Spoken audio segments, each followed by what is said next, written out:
BlackRock, the world's largest asset manager, a juggernaut with nearly $10 trillion under management, has developed a sudden, seemingly insatiable obsession with Bitcoin. What began as skeptical distance from the world of crypto has shifted into full-throttle immersion. Larry Fink, the CEO of BlackRock, once called Bitcoin an index of money laundering, but is now singing a different tune, calling it digital gold and a tool for democratizing finance. But behind this PR rebrand and Wall Street-friendly makeover lies a deeper, more calculated agenda. This isn't just a case of a legacy institution adapting to new tech. It's a play for control, for domination, and for rewriting the very fabric of financial freedom. BlackRock doesn't want to join the Bitcoin revolution, it wants to hijack it.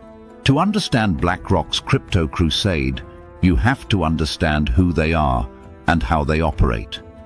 BlackRock is not a typical investment firm. It's a financial octopus with tentacles reaching into nearly every aspect of global economics. Through its software platform, Aladdin, it surveils and guides trillions of dollars in institutional money. Through passive investing and ETF domination, it holds major stakes in almost every company you know: Apple, Amazon, Microsoft, even its so-called competitors like Vanguard and State Street. It advises central banks. It helps draft economic policy. And now it's placing a massive bet on Bitcoin, not as a decentralized rebellion, but as a strategic asset to absorb, tame, and institutionalize. Their application for a spot Bitcoin ETF in 2023 was the starting pistol. It was the moment that signaled to Wall Street that Bitcoin was no longer the Wild West. It was being brought to heel. It wasn't just the filing of the iShares Bitcoin Trust, it was how it was filed. BlackRock's nearly perfect ETF approval rate, 575 to 1, is not a coincidence. It's an indication of political and regulatory alignment. The second BlackRock stepped into the Bitcoin ETF game, other firms followed suit like dominoes, suddenly resurrecting long-forgotten applications. The SEC, which had stonewalled countless crypto products for years, suddenly became receptive. That's power. That's narrative shaping. That's BlackRock. But let's ask a harder question. Why now?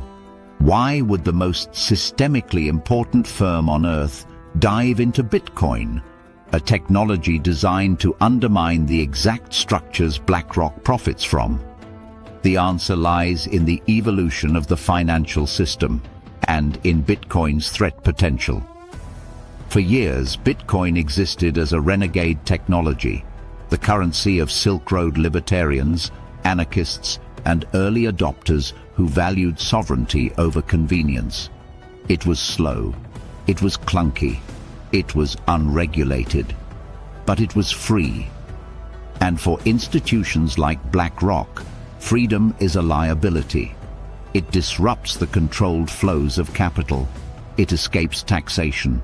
It resists surveillance. And most importantly, it cannot be printed or inflated at will. For a system built on debt and artificial liquidity, Bitcoin is both a puzzle and a problem.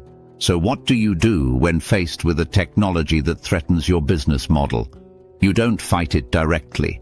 You infiltrate it. You dress it up in a suit and tie. You put it in a regulated wrapper. You turn it into a product that your clients can buy, your partners can sell, and your regulators can understand. You remove the teeth and sell the skin. That is exactly what BlackRock is doing with the Bitcoin ETF. It's not about giving retail investors access to Bitcoin. It's about creating a Wall Street-compatible version of Bitcoin, one that lives in a custodial account at Coinbase, traded during NYSE hours under the watchful eye of the SEC and fully divorced from its original ethos. This is not paranoia, it's precedent. Consider what BlackRock has done with other asset classes. It's the king of ETFs for a reason. It has mastered the art of packaging complex financial products into simple wrappers. Bonds, gold, even private equity, all have been turned into easily digestible, tradable products that live inside your brokerage account. And now, it's Bitcoin's turn. But in doing so, something crucial is lost: self-custody, decentralization, privacy, and independence. Instead of owning Bitcoin directly, outside the system, you're buying exposure to it through the very system Bitcoin was meant to replace. There's another layer to this strategy: data. BlackRock's Aladdin platform is a beast of analytics. It doesn't just manage money, it gathers intelligence. Every trade, every allocation, every macro trend that passes through its pipes becomes part of its data set. By moving Bitcoin into the ETF structure and routing massive institutional flows through its products, BlackRock positions itself as the ultimate intelligence broker of the digital asset world. They won't just know who's buying Bitcoin, they'll know why, how much, when, and where. It's surveillance finance dressed as innovation. And when you control the data, you control the narrative. But BlackRock's ambitions may go even further. Bitcoin is just the tip of the spear. Once you've normalized institutional crypto products, the next step is tokenization of stocks, bonds, real estate, and eventually even central bank digital currencies, CBDCs. Larry Fink has been vocal about this. He's not just bullish on Bitcoin, he's bullish on blockchain as a whole. Not because it's decentralized, but because it can be made efficient and programmable. In other words, controllable. Imagine a future where every asset class lives on a blockchain ledger, programmable by smart contracts, enforced by AI, and regulated in real time. That's not crypto anarchy. That's financial totalitarianism with a UX upgrade. In this world, Bitcoin becomes the gateway drug, not to freedom but to a digitized panopticon of finance. And BlackRock wants to be the dealer. Their ETF is just the beginning. It sets the precedent. It builds the rails. It rewires public perception. Bitcoin is safe now, they'll say. The institutions are here. But safety in this context is code for submission. Your Bitcoin will be locked in custody. Your exposure will be mediated by brokers. Your liquidity will be subject to trading hours. Your privacy will be gone. And if the rules change, or the regulators get nervous, your access can be frozen with a click. This is not fear-mongering.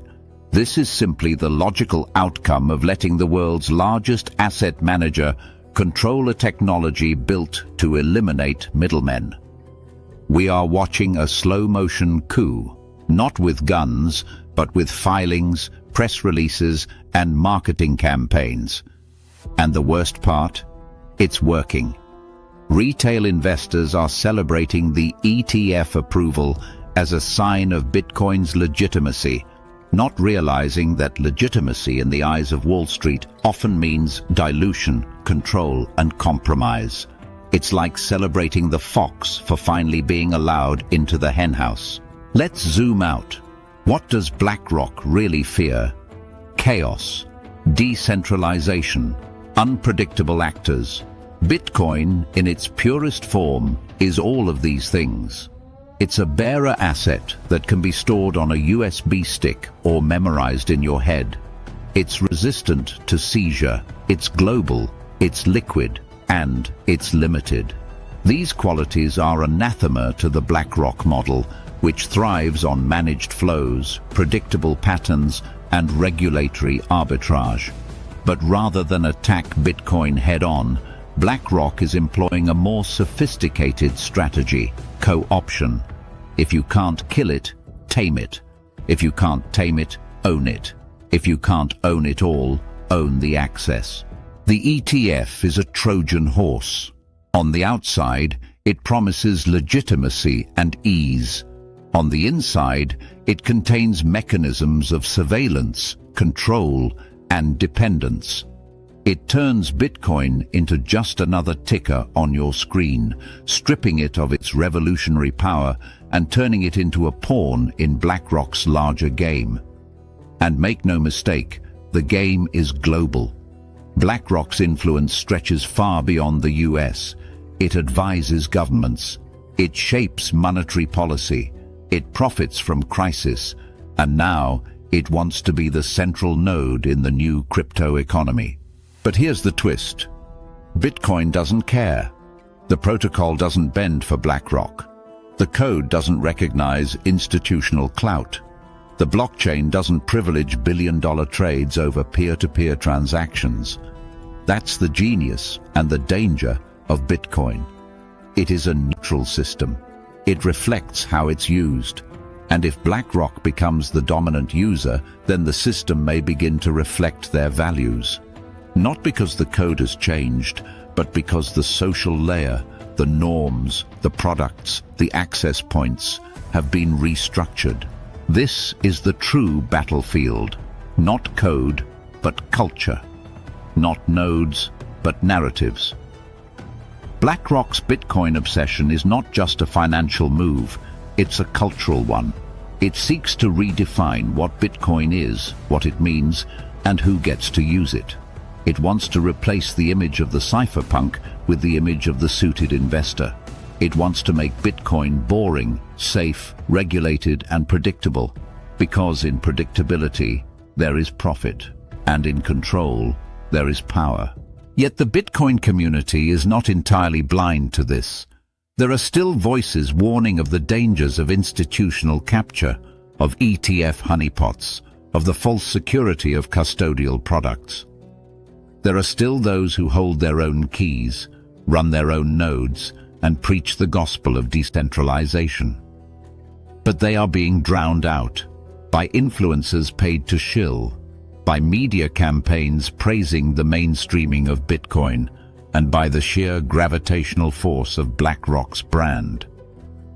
It's hard to say no when the market's pumping, the money's flowing, and the suits are nodding in approval. And that's the final irony. Bitcoin's price may rise because of BlackRock. The ETF may bring in billions in new demand, but with that price pump comes a cost. The more Wall Street embraces Bitcoin, the less revolutionary it becomes. The more it becomes a tool of the elite, the less it serves the people. The more it's traded on regulated exchanges, the less it resembles the peer-to-peer cash system envisioned in the white paper. We are at a crossroads. One path leads to a future where Bitcoin fulfills its original promise: freedom, sovereignty, resistance. The other leads to a future where Bitcoin becomes just another asset class, another line item, another controlled commodity in a portfolio managed by $1 trillion gatekeeper. BlackRock's obsession with Bitcoin is not a compliment. It's a warning, a signal flare, a canary in the digital coal mine. And the question we must all ask ourselves is this: will we trade the soul of Bitcoin for a pump? To grasp the magnitude of what's unfolding, we must go deeper into the mind of BlackRock and understand how it uses crises, narratives, and regulation to mold the world in its image. BlackRock doesn't merely respond to financial trends, it creates them, and its approach to Bitcoin is no exception. What appears to be an enthusiastic embrace of crypto is more accurately described as a slow colonization. The firm isn't interested in participating in the decentralized revolution. It's here to monetize it, sterilize it, and ultimately rule it. This isn't conjecture. Just look at BlackRock's playbook across history. In the 2008 financial crisis, while other firms were collapsing, BlackRock stepped in, not as a victim, but as a rescuer. It was given contracts to help manage toxic assets. It advised the Federal Reserve on how to structure the bailout. It emerged not only unscathed but stronger, with deeper ties to the very institutions that were meant to regulate it. This is how BlackRock operates. It thrives in chaos, absorbs complexity, and positions itself as indispensable. Bitcoin, in its volatility and revolutionary ethos, is merely the next frontier of opportunity. But Bitcoin is not like mortgage-backed securities or equities. It is not built for centralized control, and therein lies the friction. BlackRock's strategy is not to change Bitcoin itself. It can't. The protocol is distributed, open source, and designed to resist censorship. So instead, BlackRock seeks to control the on-ramps, the gateways, the products, the education, the language. If it can't change the code, it will change the culture around it. And culture, when altered enough, can be just as powerful as code. Consider the psychological shift already underway. A decade ago, owning Bitcoin meant being your own bank. It meant understanding private keys, cold storage, seed phrases, and sovereign responsibility. Today, for millions of investors, it means buying an ETF on Robinhood or clicking a button in their Fidelity account. No keys, no custody, no understanding of what they even hold. This is not accidental. This is engineered convenience. It's a bait and switch dressed in user-friendliness. And who benefits from this abstraction? BlackRock.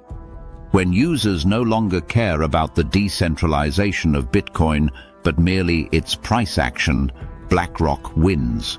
When Bitcoin is treated like gold in a vault, rather than digital cash in your pocket, BlackRock wins. When the average investor can't tell the difference between holding BTC and holding exposure to BTC, BlackRock wins. The revolution is not crushed. It's co-opted, diluted, repackaged, and sold back at a premium. But there's an even more sinister element to all of this: the fusion of public and private power. BlackRock's rise has not been purely market-driven. It's political. The firm enjoys an almost symbiotic relationship with governments and central banks. Former BlackRock executives have moved into high-ranking positions in the US Treasury and Federal Reserve. Larry Fink is frequently consulted on economic policy. BlackRock managed the COVID-19 response funding mechanisms for the Fed. This is not just a financial firm, it is a shadow policy engine. Now, imagine what happens when this engine sets its sights on crypto. If Bitcoin becomes the foundation for tokenized securities, CBDCs, and digital identity systems, all under the guise of blockchain innovation, then BlackRock won't just be managing assets. It will be managing the infrastructure of digital life. It will be the bridge between government regulation and private capital in the new digital financial order. You might think this sounds dystopian, but consider what's already happening. BlackRock is investing in the tokenization of assets. It is partnering with Coinbase, not just for custody, but for surveillance-compliant infrastructure. It is lobbying regulators to craft safe crypto frameworks. Every step it takes brings crypto closer to the existing financial regime and further from its radical roots. This is not just about BlackRock. It's about what happens to movements when they become popular, when they attract big money, when the suits arrive. Bitcoin began as a tool of rebellion, but like every rebellion, it faces the risk of being absorbed by the empire it swore to destroy. And the empire wears a black suit, holds a Bloomberg terminal, and drinks coffee in a Manhattan boardroom. Even language is being co-opted. BlackRock now uses phrases like democratizing finance and financial inclusion when discussing its Bitcoin initiatives. But what does this really mean? Is it democratic to lock people into custodial products they can't withdraw from? Is it inclusion when the only exposure is through fee-bearing, KYC-heavy platforms? Real democratization would mean access to unfiltered, uncensored Bitcoin ownership. But that's not what BlackRock offers. It offers a polished cage, not a key to freedom. The genius of BlackRock's approach is its subtlety. There is no outright war against Bitcoin. There is no attempt to ban wallets or shut down miners. That would provoke backlash. Instead, it presents a Trojan horse of legitimacy, wrapped in compliance, backed by power, and sold with trust. It offers the convenience of the familiar in exchange for the surrender of the radical. And slowly, silently, the soul of Bitcoin is carved out and replaced with something sterile and obedient. It's easy to see the ETF as a milestone, a sign that crypto has made it. But milestones can be tombstones too. If we are not careful, we will look back and realize that the spot ETF was not the beginning of adoption. It was the beginning of the end. The moment when Bitcoin stopped being a tool of resistance and became just another checkbox in a portfolio designed by people who don't even believe in it. And yet, the tragedy is not complete. Not yet. Bitcoin, unlike most financial assets, retains a spark of resistance. You can still withdraw it. You can still self-custody. You can still transact peer-to-peer. But that window is shrinking. The infrastructure is evolving. The convenience is addictive. And soon, the culture may shift so far that most users won't even realize what they've lost. They'll think they own Bitcoin because their brokerage app says so, never knowing that their BTC is locked behind layers of intermediaries and centralized systems. What we are witnessing is not just financial evolution, it is philosophical erosion. The principles of Bitcoin are being rewritten in real time, not by coders, but by CEOs. And the public, hypnotized by green candles and institutional headlines, is cheering it on. This is how revolutions die. Not with a bang, but with a buy button. Some might argue that any exposure is good exposure, that bringing in big money validates Bitcoin, that higher prices will bring broader adoption. But this is a dangerously short-sighted view. Adoption without education is submission. Growth without principles is co-optation. And price without sovereignty is propaganda. Bitcoin doesn't need validation from Wall Street. Wall Street needs validation from Bitcoin. And we must remember that distinction before it's too late. The deeper irony is that BlackRock may, in the long run, be playing a losing game. Because despite its wealth, influence, and strategic prowess, it cannot control the core of Bitcoin. The protocol is immune to lobbying. The network does not respect fiat. The miners are decentralized. The nodes are everywhere. And as long as there are people who hold their keys, run their nodes, and refuse to be onboarded into the matrix of managed crypto, Bitcoin's flame remains alive. But this flame needs fuel. It needs education. It needs culture. It needs stories, values, and heroes. The battle for Bitcoin's soul is not fought on trading floors or ETF filings. It's fought in minds, in conversations, in the choices of how we buy, store, and speak about Bitcoin. Every time we choose convenience over custody, we dim that flame. Every time we equate ETFs with empowerment, we help build the digital prison. So what can be done? First, we must understand the stakes. This is not about market cycles. It's about civilizational software. Bitcoin is more than a price. It is a protest encoded in math. It is resistance to centralization. It is economic self-defense. And if we forget that, or allow others to redefine it for us, then we have already lost. Second, we must reject the false dichotomy of mainstream or fringe. Bitcoin doesn't need to become Wall Street friendly to succeed. It needs to remain user-friendly, without compromising its principles. We must build tools that make self-custody easier, education more accessible, and freedom more tangible. We must show that Bitcoin can scale without selling its soul. Third, we must name the enemy, not as individuals, but as systems. The enemy is not Larry Fink. It is the ideology of control, the machinery of surveillance capitalism, the seduction of safety through submission. It is the belief that only institutions can be trusted, that freedom is too dangerous, that people must be protected from themselves. That belief is what BlackRock embodies and what Bitcoin was built to defeat. Fourth, we must lead by example. Hold your own keys, run a node, teach a friend, write a blog, make a video, build tools, donate to devs, opt out where possible. This is not just a tech movement, it is a cultural one. And culture is not won by press releases, but by passion. BlackRock's Bitcoin obsession is a symptom of a larger disease, the centralization of everything.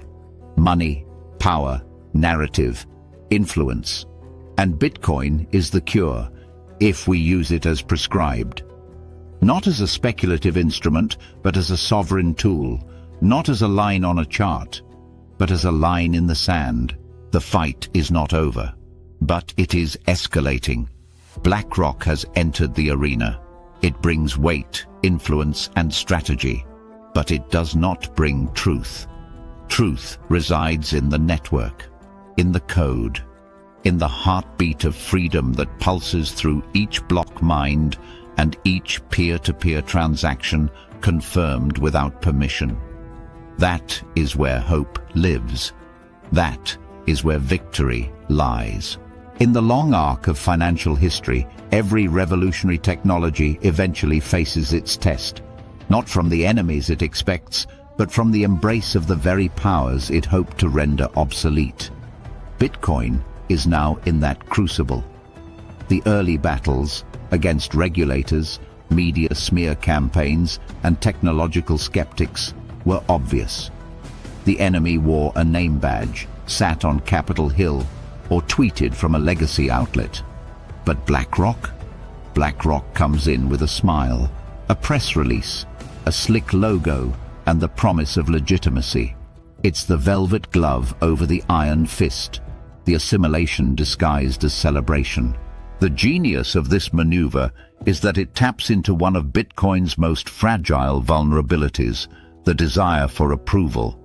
After years of ridicule, being labeled a joke, a scam, a Ponzi, and a haven for criminals, Bitcoiners, especially newer ones, crave respect.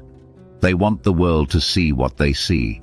And when a behemoth like BlackRock starts talking about digital gold, it feels like vindication. See, they say, even Wall Street gets it now. But this is not validation. It's a trap. Because the moment you start measuring Bitcoin's success by how well it integrates with the legacy system, you've already conceded the war.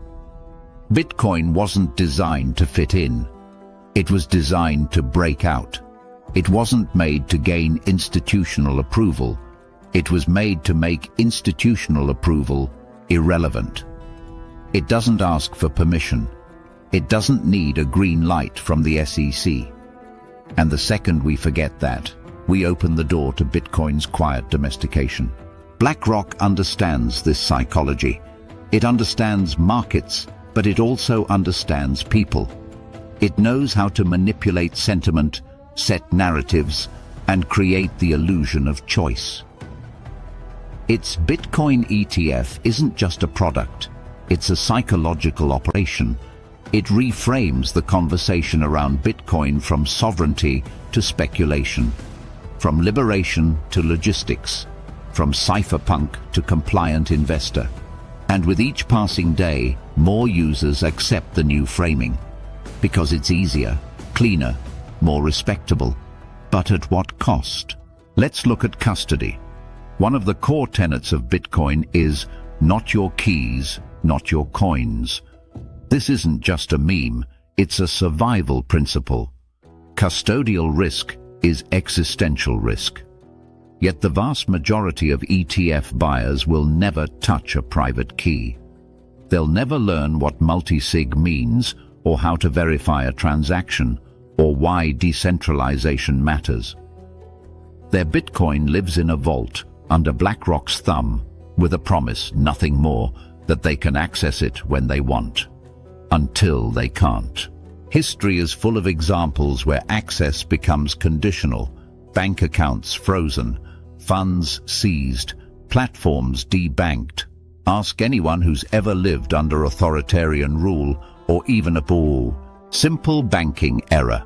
When you outsource custody, you outsource control. And when you concentrate custody in the hands of a few mega firms like BlackRock, you create a system vulnerable to political influence, systemic failure, and black swan events. The very system Bitcoin was created to fix reasserts itself, only now with a blockchain-colored mask. There's also the risk of financial censorship. Once Bitcoin is held through institutional channels, it becomes subject to compliance frameworks, ESG mandates, and KYC/AML rules. You may think you're buying freedom, but you're actually buying surveillance-compatible exposure. Your name is attached, your trade is logged, your identity is linked, your asset is rehypothecated. The dream of pseudonymous, borderless money becomes a spreadsheet entry on a regulated exchange. Bitcoin becomes just another ticker. And here's the part few are talking about. The ETF model introduces counterparty risk into a system designed to eliminate it. One of Bitcoin's strengths is its lack of reliance on trust.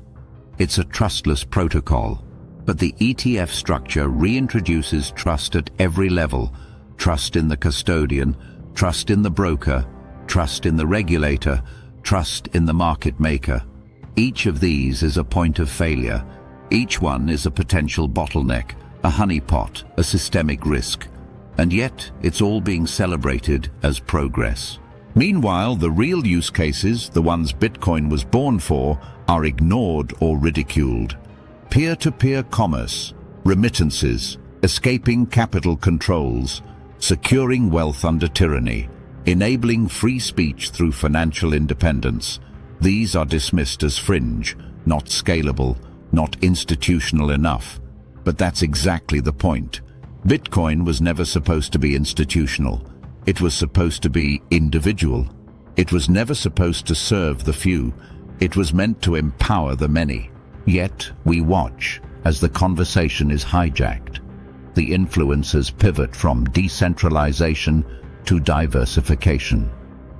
The podcasts once filled with radical thinkers are now sponsored by hedge funds.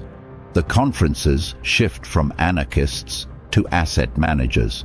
Bitcoin is being normalized and, in the process, neutered. The sharp edges are sanded off. The fire is dimmed. The asset remains, but the movement fades. But there is still resistance.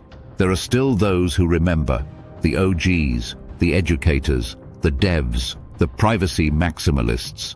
They see through the suits. They understand that BlackRock's Bitcoin obsession is not about freedom, but about control. They hold their coins in cold wallets. They teach others how to do the same. They fight for privacy, for decentralization, for sovereignty. They are the firewall between Bitcoin and its assimilation. And make no mistake, this is a war. Not a war of weapons, but a war of narratives. A war of convenience versus conviction. Of surface-level exposure versus deep understanding. Of Wall Street's fantasy versus Bitcoin's reality. And like all wars, it will be decided by those who show up, speak up, and build. Because the BlackRock's of the world will never stop. They will create new products, new on-ramps, new narratives. They will push deeper into the crypto world, bringing with them their surveillance, their control mechanisms, and their worldview. Already we see hints of what's to come. BlackRock's partnerships with crypto firms are not just strategic, they're structural. Coinbase is not just a custodian, it's a surveillance node. Aladdin is not just a risk platform, it's a panopticon of financial behavior.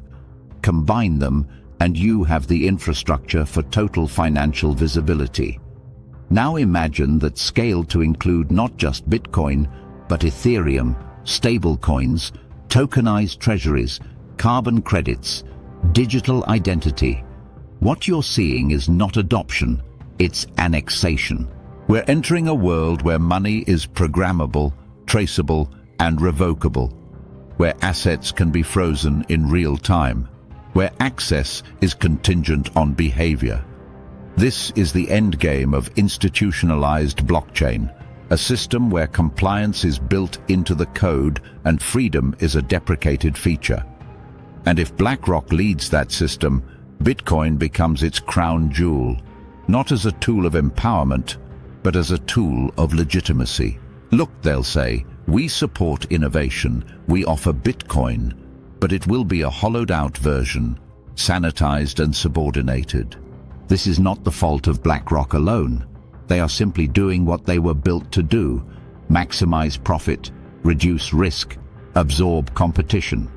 The real question is, what will we do? Will we continue to trade principles for price? Will we watch Bitcoin's soul be sold off in quarterly earnings reports? Or will we reclaim the narrative, reassert the ethos, and remind the world what this technology is truly for? Bitcoin doesn't belong to BlackRock. It doesn't belong to Wall Street. It doesn't even belong to the market. It belongs to the people, to the refugee escaping hyperinflation, to the dissident protecting their voice, to the saver hedging against collapse, to the builder dreaming of a better system. These are the stakeholders that matter, not the suits who discovered Bitcoin in 2021 and decided to profit off it by 2023. This is our moment of reckoning, not because Bitcoin is in danger of dying, but because it's in danger of being rewritten, sanitized, repackaged, and sold back to us as a product without its soul. But it's not too late. Every choice we make matters. Every sat we stack, every wallet we secure, every person we onboard the right way. These are acts of resistance. BlackRock's Bitcoin obsession is not the final chapter, it's the plot twist. And what comes next depends on us. Let's now turn toward the broader implications, what this all means for the future of finance, freedom, and the evolving digital landscape. Because BlackRock's obsession with Bitcoin is not an isolated event, it's a keystone in a much larger arch of transformation. We are witnessing the merger of two ideologies, one ancient, one emergent. On one side, we have the legacy of centralized control, megabanks, sovereign currencies, and unelected technocrats crafting the rules of the global economy behind closed doors. On the other, a decentralized network built on math, not men, resilient, borderless, and indifferent to hierarchy. And these two forces are colliding. BlackRock is not afraid of Bitcoin's price, it's afraid of Bitcoin's philosophy. Because Bitcoin introduces a new model of value, a model that doesn't need intermediaries, that doesn't care about credit scores, monetary policy, or FICO-approved gatekeepers. It is a parallel system, a sovereign financial fabric, and that terrifies those who profit from the status quo. The attempt to tame Bitcoin through ETFs, custodians, and regulated channels is not just a business play. It's a spiritual conquest, a way to absorb the radical into the conventional, to turn rebellion into retail, to frame sovereignty as speculation. Once this framing is complete, Bitcoin will be treated not as a threat to the system, but as a commodity within it, subject to the same levers of control, the same regulatory capture, the same gatekeeping that defines legacy finance. So we must ask the deeper questions. Not, will the ETF increase Bitcoin's price? but rather, will it dilute Bitcoin's purpose? Not, is BlackRock bullish on crypto? But, what version of crypto does BlackRock want to see succeed? Because their vision is not of open-source money, peer-to-peer exchange, or censorship resistance. Their vision is programmable portfolios, tokenized capital, and AI-driven wealth management.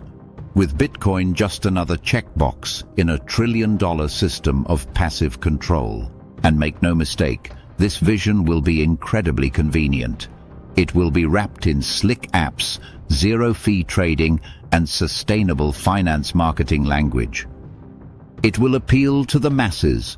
It will be adopted quickly, but convenience is a honey trap. It lures you into dependency. It sells you ease at the cost of ownership. And once you no longer control your money, you no longer control your destiny. This is the endgame for those who worship efficiency at the expense of freedom. A world where you don't own your data, don't hold your keys, and don't question the algorithms that govern your financial life. You just consume. You just log in. You just follow the rules. It's not dystopia in the traditional sense. It's comfort-engineered captivity. And Bitcoin is the wedge that can stop it. But only if we defend its core. Only if we remember what it was created for. Only if we resist the temptation to sell it out for short-term price action and corporate legitimacy. BlackRock's move into Bitcoin is a clarifying moment. It shows us what's at stake. It shows us how power responds to threats, not with suppression, but with seduction, not with censorship, but with commodification. The Bitcoin community must not confuse interest with alignment. Just because Wall Street is finally paying attention doesn't mean it shares the values of decentralization, privacy, or permissionless innovation. If anything, it's trying to domesticate them. So what now? The path forward is not to reject adoption, it is to reclaim it. To build parallel infrastructures that don't rely on centralized custodians. To educate new users not just on price, but on purpose. To promote wallets that empower, tools that liberate, and protocols that respect sovereignty. We must create content, platforms, and communities that keep Bitcoin's ethos alive. We must be louder than the noise, sharper than the marketing. We must refuse to let the world's most powerful financial entities rewrite the story of the world's most powerful financial technology. Because the truth is, they can't control Bitcoin. They can only influence how we use it. They can only shape perception, not protocol. The blockchain doesn't care about Larry Fink. The mempool doesn't know who manages the most assets. And a UTXO is just as valid whether it's held by a trucker in Canada or a hedge fund in Manhattan. That's the power of Bitcoin. It is incorruptible at the code level, but it is vulnerable at the human level. And so it is up to us, the users, to uphold its principles. Let BlackRock build its ETF. Let the institutions chase returns. But let us never forget that the real revolution isn't in the price of Bitcoin. It's in the possession of it, in the ability to transact freely, to save without permission, to exit the system. That is what's truly valuable. That is what they can never replicate. In the coming years, we will see more institutions enter this space, more regulation, more attempts to modernize and secure the crypto ecosystem. But under all of it will be the same question. Who controls the keys? Because whoever controls the keys controls the future. If BlackRock's Bitcoin obsession teaches us anything, it's that the battle is no longer technical. It's psychological, cultural. It's a war for the soul of digital money. And that war is being fought right now in the choices we make every day. So choose self-custody. Choose privacy. Choose education over hype. Choose sovereignty over speculation. And most of all, choose to remember what this movement was born from, a desire to take power back from the few and return it to the many. Bitcoin is not just an asset. It's a rebellion. Let's not hand it over to the empire.